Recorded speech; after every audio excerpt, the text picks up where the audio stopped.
Assalomu alaykum hurmatli teletomoshabinlar, efirda kun mavzusi ko'rsatuvi. Bugungi mavzuyimizda biz suyultirilgan gaz ta'minotida amalga oshirilayotgan ishlar xususida suhbatlashamiz. Shu maqsadda bugun studiyamizga Hududgaz Samarqand gaz ta'minoti filiali mahalla iste'molchilariga suyultirilgan gaz yetkazib berish bo'limi boshlig'i Ma'ruf Pardayevni taklif etganmiz. Assalomu alaykum Ma'ruf aka, studiyamizga xush kelibsiz. Umuman olganda, aholini suyultirilgan gaz ta'minoti bilan bir me'yorda ta'minlash borasida qanday ishlar bajarilmoqda? Shu xususda ma'lumot berib o'tsangiz. Assalomu alaykum hurmatli samarqandliklar, hurmatli iste'molchilar. Bugungi kunda suyultirilgan gaz bo'yicha Hududgaz Samarqand gaz ta'minoti filialida juda ko'plab ishlar amalga oshirilmoqda. Jumladan hozirgi kunda 504.719 ta iste'molchiga suyultirilgan gaz yetkazib bermoqdamiz. Shundan 429 ta ijtimoiy soha obyektlari. Bugungi kunda o'sha oylik belgilangan fondga nisbatan to'liq suyultirilgan gaz mahsulotlari yetkazilib berilyapti.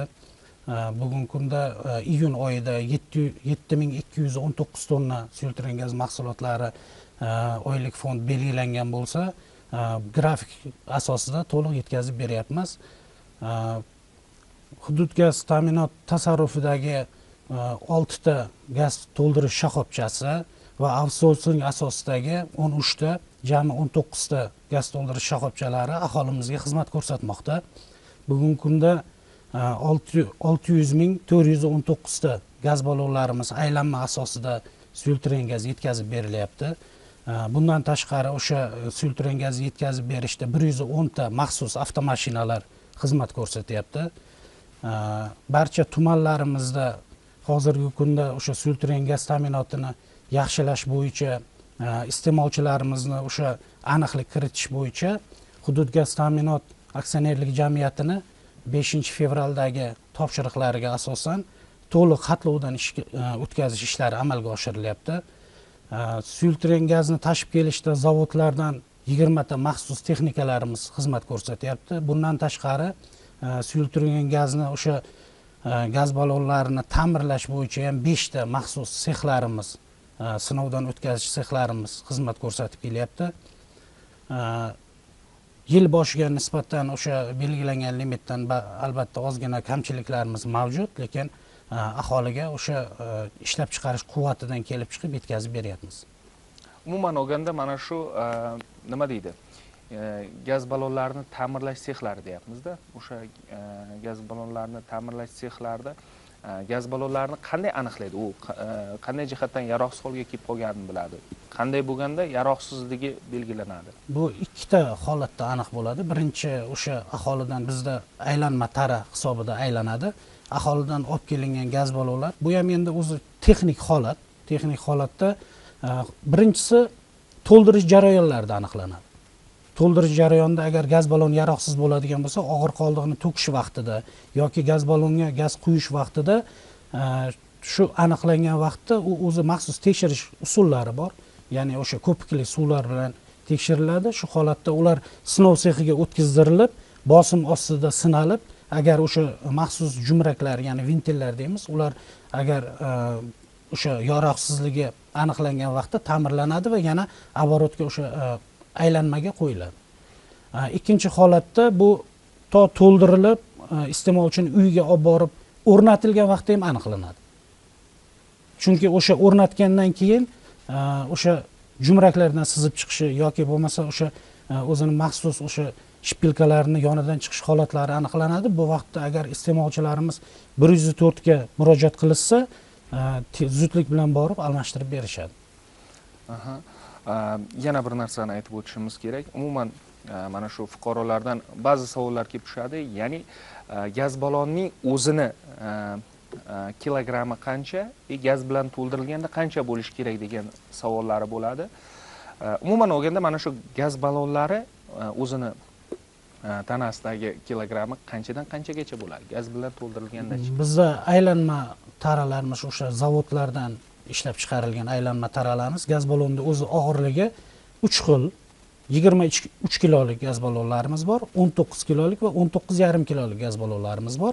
Buni ustiga o'sha gaz quyilgan vaqtda 20 kilogram quyiladi va o'sha o'zini maxsus pasporti bo'ladi. Gaz ballonlarni o'sha oq yozilgan bo'ladi. Uni o'sha o'zini tarasi va ustiga qo'yilganda 20 kilogrammni qo'shib, tortib, tarozilarda olishlari mumkin. Iste'molchilarga to'liq bu narsa sharoit yaratilgan. Har bir mashinamizda, maxsus Isuzu avtomobillarimizda tarozilar qo'yilgan. Ko'chma tarozilar. Ularda tortib olish imkoniyati bor. Ya'ni fuqaro o'sha necha kilogramm gaz olayotganini o'zi bilishi mumkin. O'sha gaz ballonda o'zini pasportida yozilgan bo'ladi. O'zini tarasi ustiga 20 kilogrammni qo'shsa, aniq kilogramm kelib chiqadi. Rahmat. Ma'ruf aka, bilamiz, joriy yilning 16-iyun kuni davlatimiz rahbari raisligida o'tkazilgan videoselektor yig'ilishida suyultirilgan gaz yetkazishda 60-70 kunlab uzilishlar kuzatilayotganini qayd etdi. Umuman viloyatimizda ham mana shunday muammolar bormi? Shu xususda juda o'rinli savol berdingiz. Bizda ham hozirgi kunda shu masalalar, muammolar mavjud. Ayrim tumanlarimizda bizda ham o'sha 60 kun, 70 kunga cho'zilish nimalari bor. Buni asosiy sabablarini tushuntirib o'tadigan bo'lsam, bilasiz, o'sha suyultirilgan gaz tabiiy gaz bilan yo'ldosh sifatida chiqadi. Qish oylarida, kuz-qish mavsumida tabiiy gaz ko'p qazib chiqariladi, chunki bunga ehtiyoj ko'p bo'ladi. Bu vaqtda suyultirilgan gaz ham hajmi ko'payadi. Keyinchalik o'sha yoz mavsumiga o'tgan vaqtda birinchidan uni o'zi o'sha ishlab chiqarish quvvati sal kamayish. Ikkinchisi, ishlab chiqarish zavodlari kuz-qish mavsumiga tayyorgarlikka o'tadi. To'liq o'sha qish-kuz mavsumida aholimizga uzluksiz tabiiy suyultirilgan gaz yetkazib berish maqsadida ular o'sha ekspluatatsiya deydi, foydalanishga tayyorlaydi. Tayyorlash jarayonida ba'zida uzilishlar bo'ladi. Hozirgi kunda bizda ham miqdorlar mavjud, yetishmaydigan, yetkazib berilmagan qismlarining hisobidan hozirgi kunda ba'zi tumanlarimizda, misol uchun mana Urgut tumanida, Bulung'ur tumanida, Kattaqo'rg'on tumanida, Ishtixon tumanida, Payariqda ayrim mahallalarida bu uzilishlar bor. Sababi o'sha ishlab chiqarish zavodlarini o'sha kuz-qish mavsumiga tayyorgarlik uchun aprel-may oylarida o'sha qariyb 10 kundan to'xtaganligi buning asosiy sababi. Bu albatta hozirgi kunda hukumatimiz darajasida hurmatli prezidentimiz topshiriqlarini berdilar. Zavodlardan to'liq quvvat hozir olib kelish boshlandi. Xudo xolasa mana shu 20 kun atrofida hammasi grafikka yana tushib oladi. O'sha tuman hokimlari bilan tasdiqlangan grafiklar asosida yana o'sha 45-50 kunga yetkazib berishni yo'lga qo'yib olamiz. Umuman olganda mana shu gaz suyultirilgan gaz ta'minoti bilan aholini bir me'yorda ta'minlash borasida mana shu xatlovlar o'tkazilyapti-da mahallada. Adashmasam, mana shu xatlovlar orqali ko'plab nima deydi, iste'molchilarning haqiqiy sonlari kelib chiqyapti. Mana shu o'zini qanday samarasini beryapti? Yaxshimi yoki? Mana shu juda to'g'ri savol. Mana 2000 joriy yilda fevral oyida boshqa tumanlarimiz agar boshlagan bo'lsak, bu dekabr oyida Urgut tumani to'liq xatlovdan o'tkazildi. Yuqorida aytib o'tilgan holatlarda yana bitta nimasi, buni asosiy sabablaridan bittasi, bizda asosiy o'zbekchiligimizda xonadonlarda ikkitadan gaz ballon bor. Ikkitadan gaz ballon olishga harakat qilishadi va buni har qanday usulda o'sha olish choralarini ko'rishadi.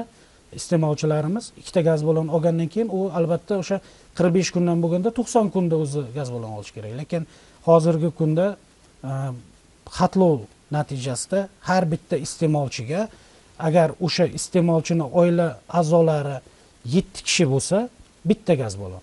7 kishidan ortig'iga 8 kishi bo'ladigan bo'lsa yo undan ortiq bo'ladigan bo'lsa, unga ikkita ID karta va ikkita gaz ballon olish mumkinligi tushuntirilyapti hammasiga. Bu xatlov ishlari jarayonlari davom etyapti. Mahallalarimiz bilan birgalikda bu narsalar qilinyapti. Bazalar yaratilyapti. Hozir kunda agar iste'molchilarimiz ham mana shu fursatdan foydalanib aytmoqchiman, agar o'sha bittadan gaz ballonga o'rganishsa, albatta u 45 kun, balkim 40 kungacha tushirish imkoniyatlari bo'ladi. Lekin ba'zi holatlarda o'sha ko'proq olishga harakat qilishadi.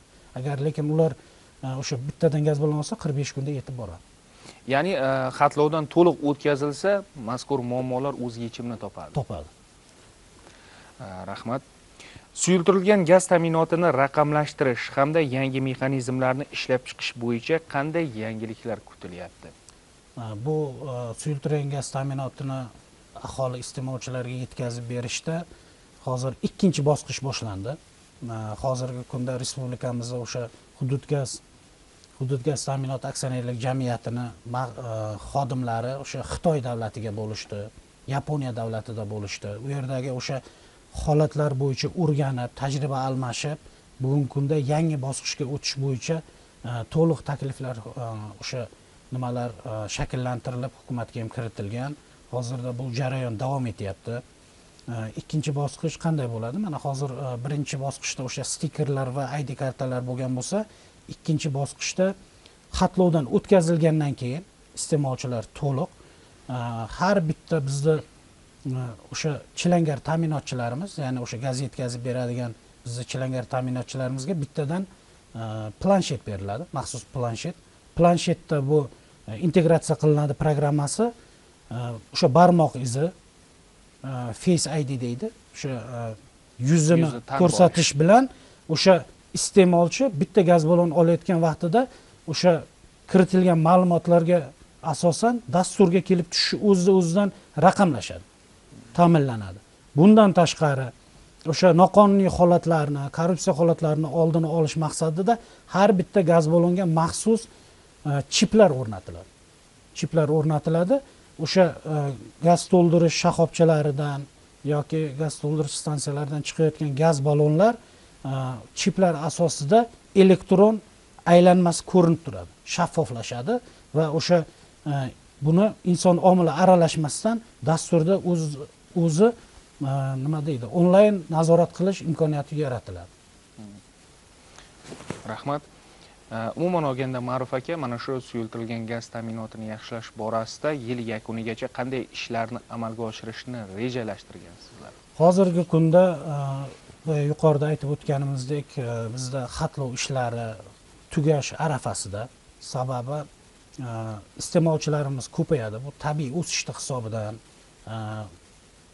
xonadonlarda oilalarning ko'payishidan, shuni evaziga hozirgi kunda 504.719 ta iste'molchilarimiz hozirda 540 mingdan oshmoqda. 540 mingdan. Bunga o'sha ichki imkoniyatlardan kelib chiqib gaz ballonlari yetkazib berish, ularga ID kartalar yetkazib berish.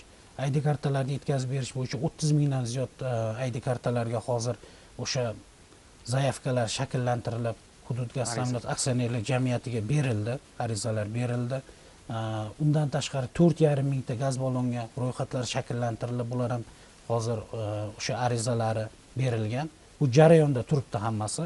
Bu bosqichma-bosqich yil oxirigacha to'liq olib kelinib, aholimizga o'sha qulaylik yaratish maqsadida yetkazib beriladi. Ya'ni bu mana shu 2025-2026 yilgi kuz-qish mavsumiga tayyorgarlik ko'rishda ko'p qiyinchiliklarga duch kelmaslikka sabab bo'ladi. Shunday.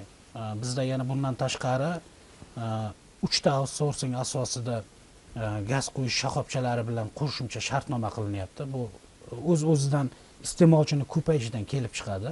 Iste'molchilar ko'paygandan keyin o'sha hozirgi kunda Ishtixon tumanida, Qo'shrobod tumanida, Nurobod tumanida, Nurobod tumani bilan Qo'shrobod tumanida ikkita gaz to'ldirish shoxobchasi hozir outsourcing asosida ishni boshladi. Ishtixon tumanidagisi jarayonda turibdi. Agar ruxsati kelishi bilan bu ham aholiga qulaylik yaratish maqsadida. Boshqa